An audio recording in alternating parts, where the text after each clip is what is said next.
у меня в этом году небывалый урожай шишек на даче, и я решила их собрать. А для чего я это сделаю, вы узнаете чуть позже.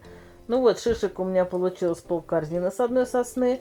Они все разные, большие и маленькие, крупные, светлые, темные. Шишки мне нужны для того, чтобы в последующем сделать из них прекрасный новогодний декор. Например, в виде вот такого венка, либо же новогодней цветовой инсталляции. Потом прекрасный вариант украсить шишками подарки, которые буду дарить родным и близким.